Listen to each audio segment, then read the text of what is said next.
اللہ پاک چی دا زمکا دا چی کم باندے دن دنیا بادا دا زمکا چی کل اللہ جوڑا کرا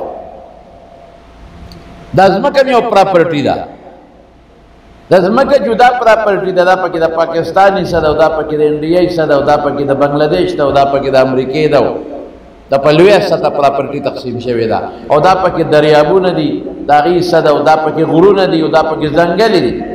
لیکن اب سلیو زی کے پراپرٹی جوڑی نو دا سوچ پاکی لری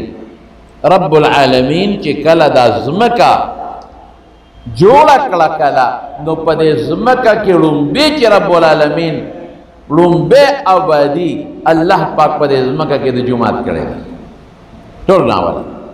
ان اول بیت وضع للناس للذی ببکہ مبارکا وہدا للعالمین فیہ آیات بینات مقام ابراہیم ومن دخلہ کان آمنا وللہ علی الناس حج البیت من استطاع الیہ سبیلا ومن کفر فإن اللہ غنی عن العالمین لنبی کور پا مخدز مکہ پا اغا پراپرٹ ہے کہ چکالا اللہ جوڑا کردے دا باقی کہ دا خدا کور او بیت اللہ شریف دے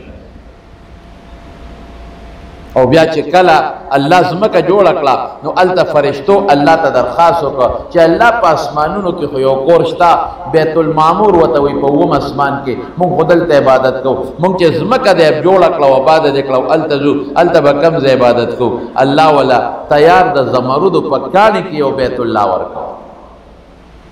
یو کانی د زمرود اگر کی یو بیت اللہ نہ پکی ٹانکاوا نہ پکی گٹو نہ پکی ٹائلو نہ بلسو یو کانی کے جنت کے والا ورکو موجودہ چے کم دے بیت اللہ دے گئے وطاو خویدہ غلطیوں سے ودا کے دے داستا سے عبادت خانہ آدم علیہ السلام چراغی بیا داغنا مخ کی بیادلتا پیریان وغی فسادو نا شورو قلل نو اغا بیت اللہ خدای پا کچت کو او آدم علیہ السلام چراغی او پا مخ دا زمک آدم علیہ السلام قدم کے خود نو اچی جوڑی رومبے کور بیت اللہ جوڑی دا زمان بنیاد دے دا اللہ منتخی کہ زی او زمک دے او پراپرٹے پا شکل کے جوڑو ما دا تا پچا خرسو منا مفتو کے ورکو زو زنگلم ورسر جوڑم زو بم جوڑم ترخیم خوگیم زو میانا و حیواناتم پیدا کم خود ٹولو نمخ کی دا عبادت تا پارا دما کور بی بیت اللہ